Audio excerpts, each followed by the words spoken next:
alhamdulillah wonten ing enjang punika kita semua dalam keadaan sehat, bukan hanya sehat jasmani, insyaallah sehat rohani. Bukan hanya jasmani dan rohani, insyaallah sehat akal dan jiwanya. Berapa banyak orang yang sehat jasmaninya tetapi akalnya tidak sehat.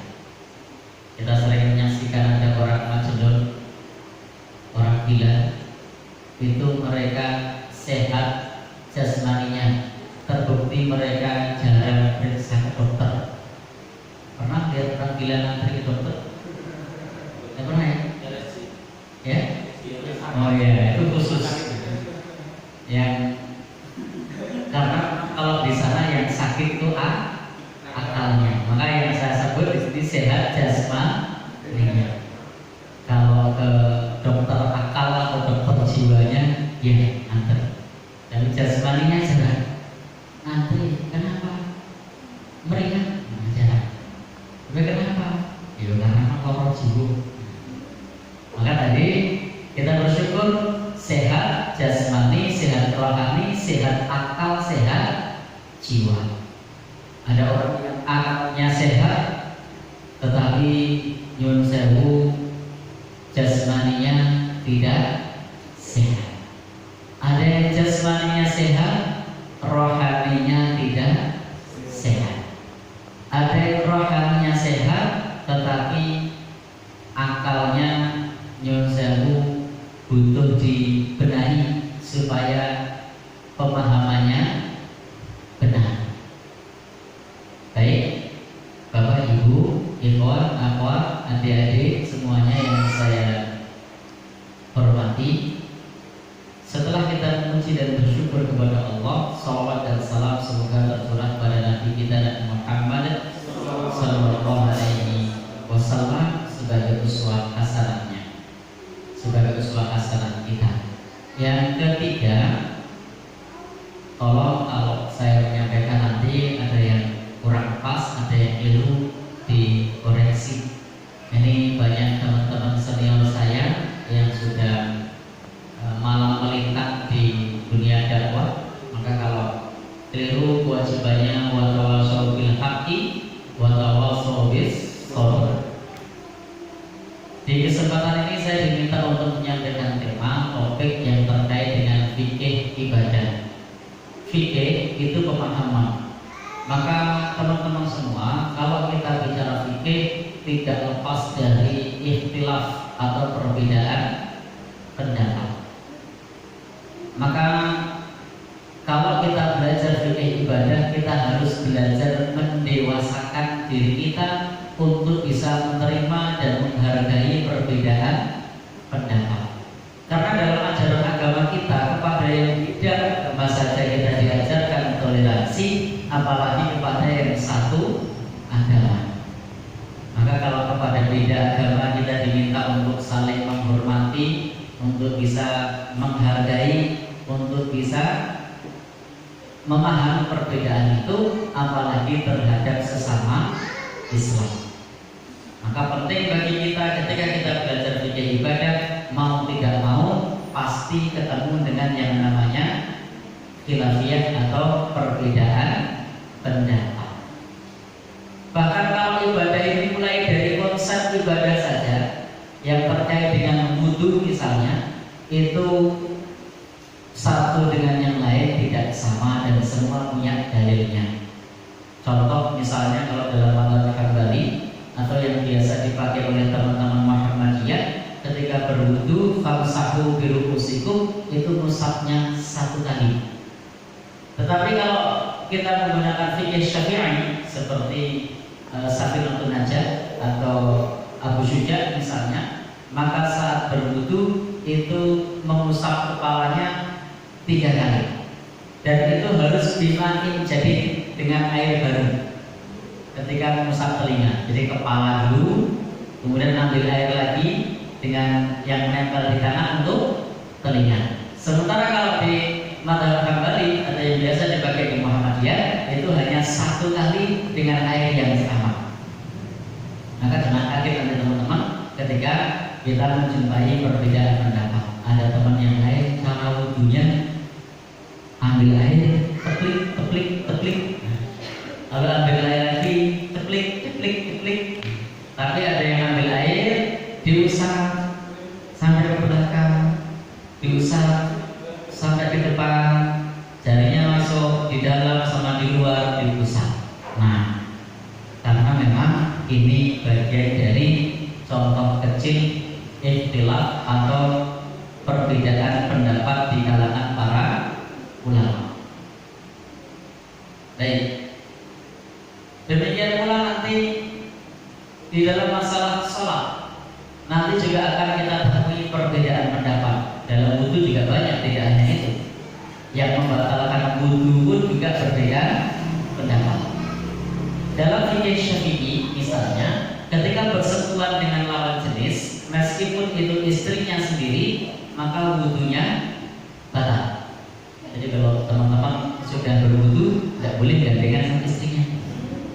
Kalau sudah berwudhu mau tidur, tengahnya harus dikasih guling supaya tidak batal kalau bersentuhan dengan istrinya. Itu kalau mazhab Syafi'i.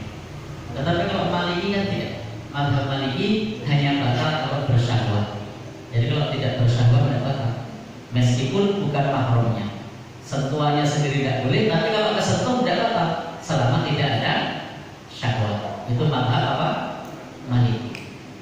Nah, yang lebih berani lagi adalah dalam mazhab Hambali dan mazhab Hanafi. Baik syahwat ataupun tidak, selama tidak keluar mati, tidak keluar mani, maka wudhunya tidak batal. Maka tidak apa-apa dalam mazhab Hambali, dalam mazhab Hanafi, seseorang sehabis berwudhu boleh ciuman kepada istrinya, boleh pelukan sama istrinya. Ini maaf yang bapak mas-mas yang belum nikah jangan makan ya. Nanti ini khusus yang sudah berkeluarga boleh. Itu tidak batal menurut mazhab Hambali dan mazhab Hanafi. Ini contoh tadi bahwa dalam masalah fikih kita harus berlapang dada. Saya kasih contoh lagi sebelum kita masuk ke topik fikih ibadah. Saya jadi ingat dulu ketika mungkin sebagian teman-teman belum lahir di 2000-an awal, ya karena masih tahun 2003-2004. Ada yang belum lahir tahun itu? Ya. Oh iya, itu belum lahir ya. Ya. Pada saat itu saya diminta untuk memberi tausiah di masjid sebelah utara ini, masjid Maria Purwosani. Nah, pada saat itu qadarullah saya imami sholat. Pada saat saya imami sholat, saya bismillahnya saya baca lirik. Karena memang kalau dalam mazhab Hambali bismillah itu dibaca sir. Sementara kalau mazhab Maliki bismillah tidak dibaca kecuali dalam sholat sunnah, itu boleh dibaca. Nah, kalau dalam mazhab Syafi'i wajib dibaca, baik kalau keras dengan suara keras, kalau lirik dengan suara lirik. Pada saat itu karena saya berpikir ini perkotaan, saya mencoba untuk menggunakan pandangan mazhab Hambali pada saat saya imami. Begitu Allahu Akbar, bismillahnya lirik. Di luar dugaan saya ada jamaah yang membatalkan sholat, dan nunggu di belakang. Ini tidak sholat, tidak jadi makmum, nunggu di belakang, duduk, jaga, tunggu. Bapak-bapak itu saudara sepuh.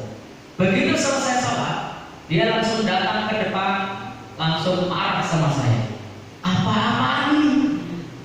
Kejaman si buatku dengan saya bilang gigi dan orang sholat orang macam bismillah. Aliran nanti gue, nanti gue. Waduh, habis saya. Nah, saya dituting habis-habisan. Wah, ini surat. Wah, aneh-aneh. Saya diam saja. Karena kalau saya kemudian menyampaikan ulama seperti ini, dalilnya begini, wah, bisa. Sudah, saya dengarkan. Dari situlah saya kemudian ketika menyampaikan ibadah mencoba untuk memberikan pandangan dari pandangan mazhab-mazhab yang berbeda supaya tidak kejadian seperti yang menimpa diri saya. Dibilang bayi sore aliran apa, wong ngendi, dan nggak mau ikut sholat. Padahal saya tetap baca bismillah, hanya saja bismillahnya lirik.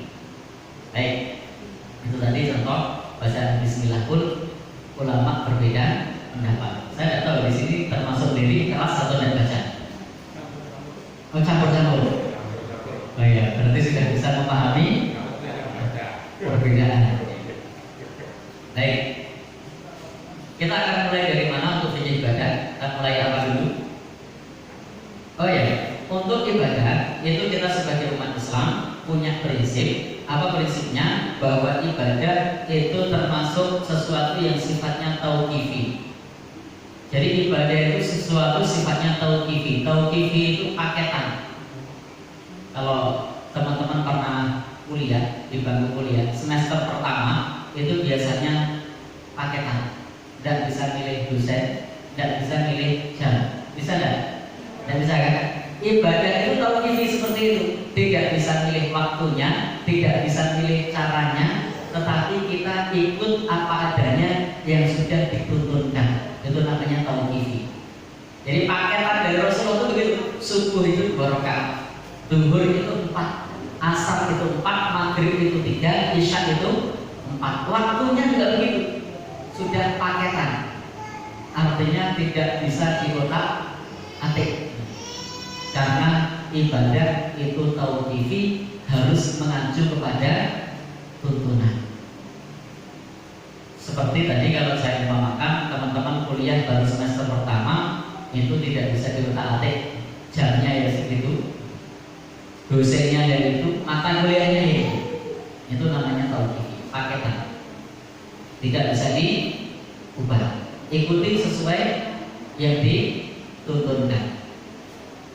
Tetapi nanti ada ranah ibadah yang sifatnya bukan tauqifi, yakni ranah ibadah yang dimaksud segala sesuatu yang berupa kebaikan, yang bersifat muamalah, yang bersifat mubah, jika diniatkan lillah maka nilainya ibadah.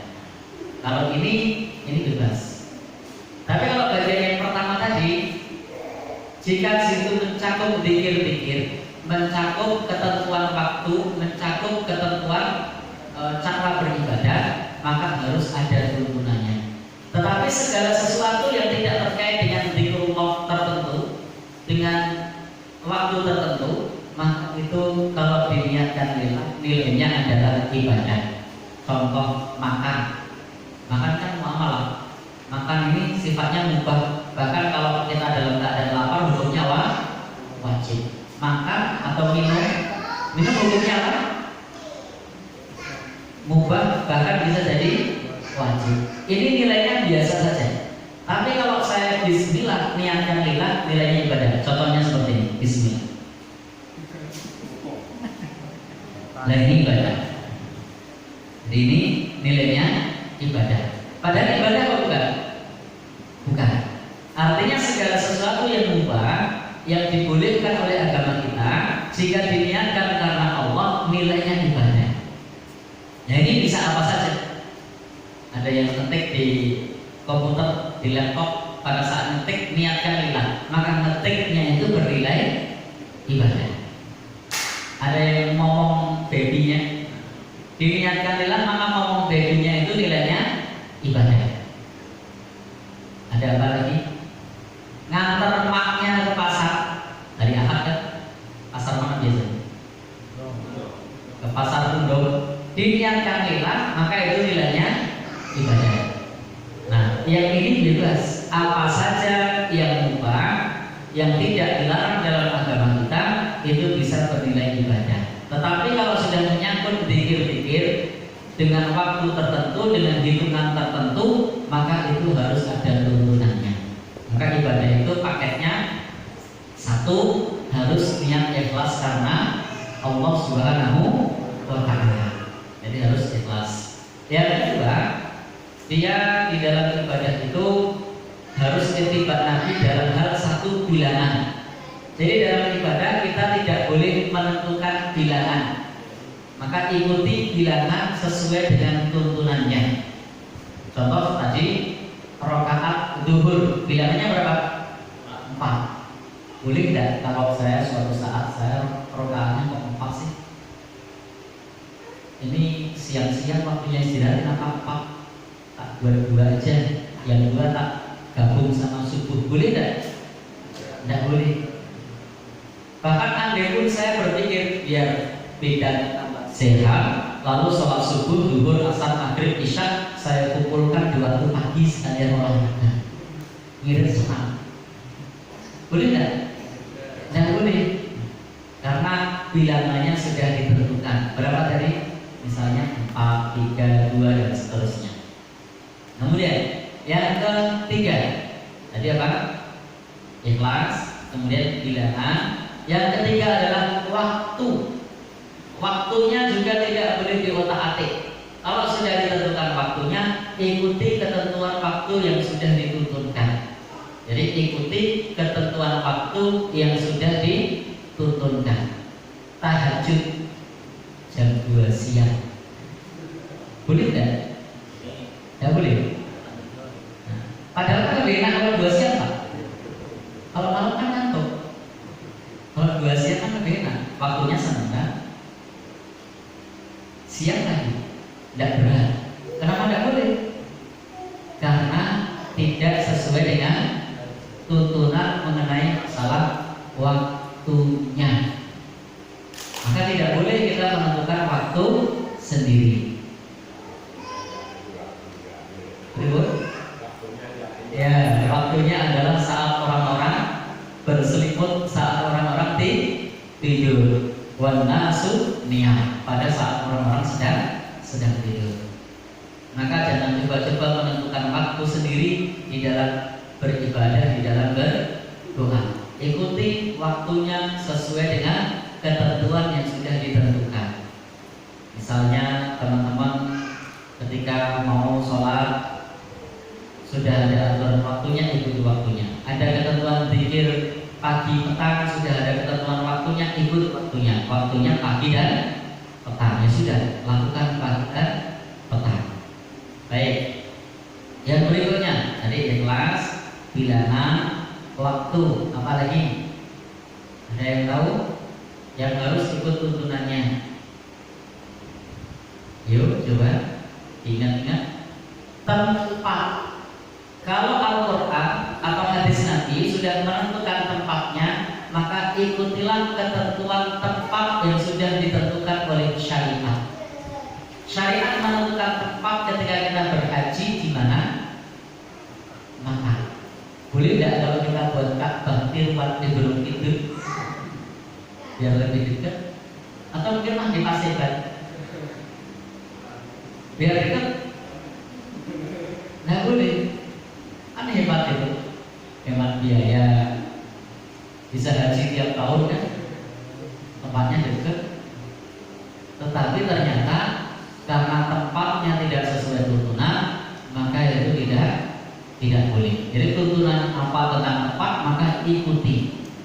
Seperti sholat, itu ketentuan tempatnya harus suci. Boleh tidak sholat di kamar mandi? Tidak boleh. Di tempat sampah? Tidak boleh. Karena ketentuan tempatnya adalah tempat yang suci. Ikuti. Di mana di bumi ini tempat suci boleh untuk sholat. Ju'ilal liyal ardu masjidan wa tahuran. Di mana bumi ini yang suci maka bisa digunakan untuk sholat. Baik, teman-teman semua yang berbahagia yang dirahmati Allah Subhanahu wa taala. Kemudian yang berikutnya nomor berapa? 1 ikhlas, 2 bilangan, 3 waktu, 4 tempat, 5 adalah jenis. Contoh pada saat ibadah kurban. Agama kita sudah mengajarkan jenisnya sudah ditentukan. Apa jenisnya? Sapi, unta, kambing. Karena Anda peternak ayam, aku tak kurban ayam potong saja 1.000. Baginya kan enak. 1 orang 1 ekor ayam. Boleh tidak? Tidak, karena jenisnya tidak sesuai dengan tuntunan. jenisnya sudah ditentukan, ikuti ketentuan yang sudah ada. Dan kita tidak perlu menentukan jenis sendiri di dalam menyembelih hewan. Kalau kemudian kita menentukan jenis sendiri, oh biar suamimu babi, kuwi carane sembelihlah pitik ireng atau ayam cemani. Boleh apa enggak? Enggak boleh. Wah, ini biar kamu cepat dapat jodoh, sembelihlah ayam putih mulus. Boleh apa enggak? Tidak boleh. Berarti kita menentukan tata cara beribadah yang tidak dituntunkan. Karena memang tidak ada tuntunan untuk menyatukan suami istri menyembelih hewan. Baik. Yang keberapa? 6. Yang keenam, dalam beribadah itu kalau diatur urutannya, maka ikuti urutannya, kaifiyahnya. Jadi kalau diatur urutannya, ikuti urutannya, ikuti kaifiyahnya. Contoh wudu. Kalau wudunya itu kaki dulu, terus kepala, tangan, kumur-kumur, hidung, telinga. Boleh tidak? Kan sama-sama basah. Sama-sama basah loh, sama-sama bersih loh. Atau wudunya langsung berkurang, yur kosongan itu. Setelah itu sholat, boleh tidak? Tidak, karena caranya, urutannya tidak sesuai dengan tuntunan. Nah, itulah teman-teman semua. Ketika kita beribadah, maka harus mengikuti pakem yang 6 ini. Kalau kita tidak mengikuti pakem yang 6 ini, maka ibadah kita tidak sempurna. Jadi kalau ingin ibadah kita sempurna, maka ikutilah yang 6 ini. Selama tidak ada ketentuan ke-6-6-nya, itu artinya bebas, umum. Maka selama tidak ada ketentuannya, maka itu artinya bebas, umum. Contoh, tasbih, takbir, tahlil, tidak ada ketentuannya. Selama Nabi tidak menentukan, tidak perlu kita tentukan. Setelah sholat ditentukan, tasbih 33 kali, takbir 33 kali, tahmid 33, ikuti.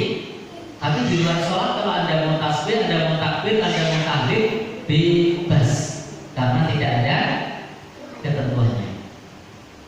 Jadi selama tidak ada ketentuannya, silakan. Zakat ada ketentuannya enggak? Ada. Tapi sedekah ada ketentuan? Tidak ada. Maka kalau zakat ada ketentuannya, ikuti.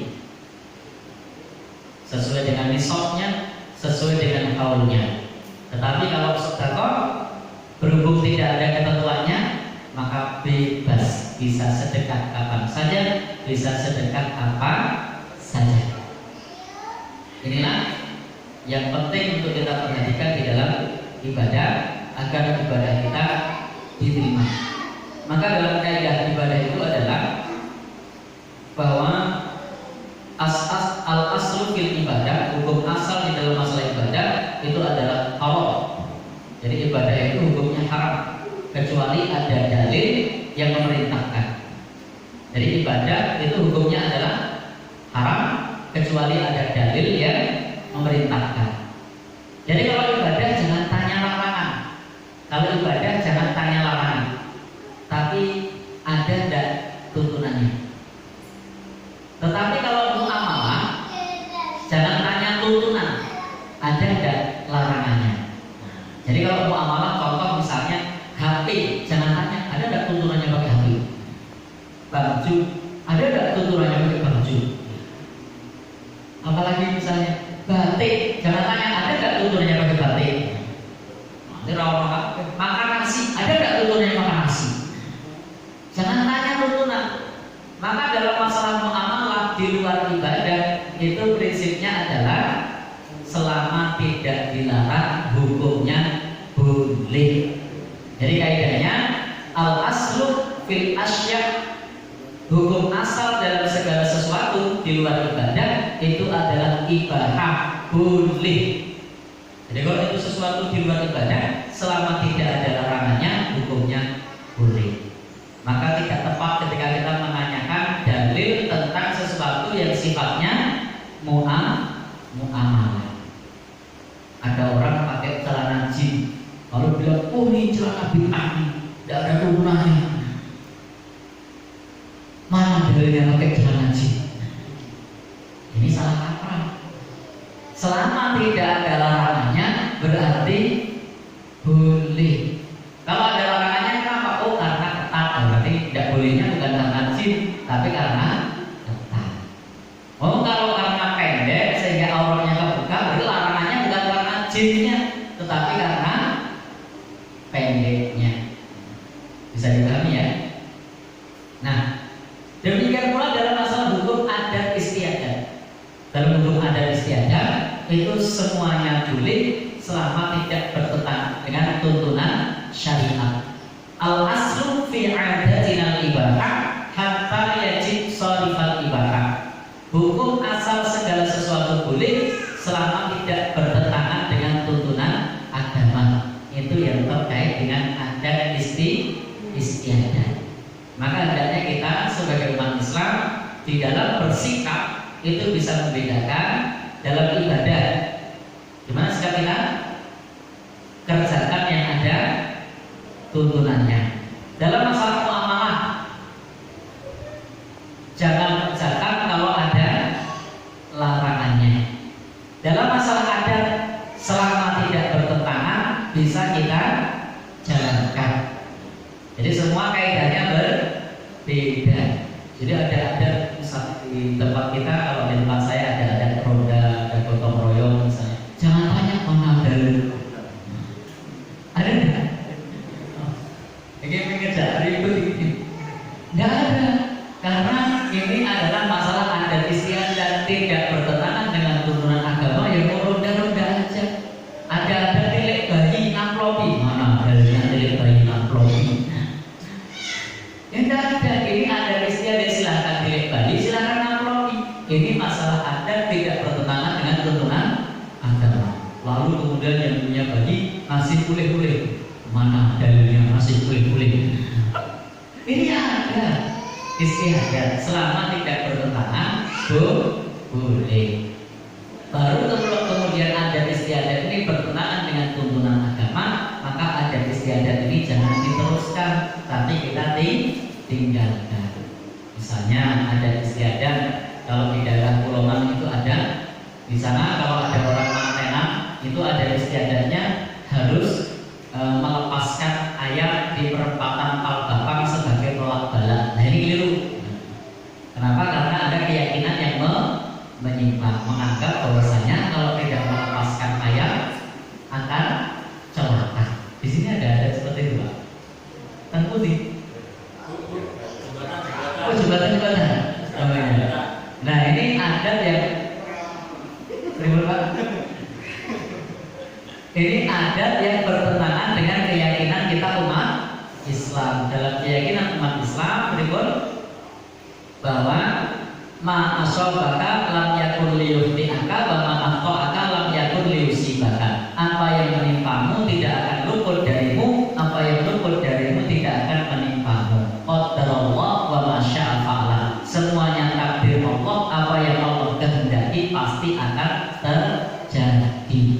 Jadi bukan karena mencolok kita. Baik. Sama juga di dalam masalah muamalah, semuanya boleh.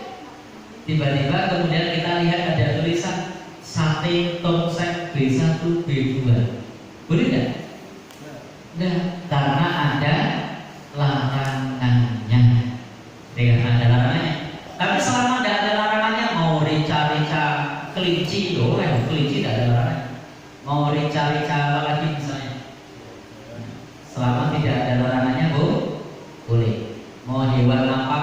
Entung, tidak ada larangannya, ya silakan. Selama tidak ada larangannya dalam masalah muamalah bebas. Mobil ada tidak larangannya? Rasul bersabda, Rasul Sallallahu Alaihi Wasallam, anrotibal mobil, tidak ada. Anrotibal penggunaan sayarot misalnya, tidak ada. Baik. Jadi di sini kita harus bisa memahami bahwasanya di dalam masalah ibadah ini adalah sesuatu yang sifatnya tauqifi. Berbeda dengan perkara di luar ibadah, jika diniatkan lillah ibadah. Jadi muamalah tadi, semua yang tidak dilarang tadi, kebiasaan yang semua tidak dilarang tadi, kalau diniatkan karena Allah, nilainya juga ibadah. Contoh adat tilik bayi tadi, diniatkan karena Allah juga ibadah. Tetapi ingat, yang dimaksud ibadah di sini adalah nilainya, bukan caranya, bukan waktunya, bukan ketentuannya. Baik, itu satu poin yang awal terkait mengenai masalah ibadah. Teman-teman semua yang berbahagia di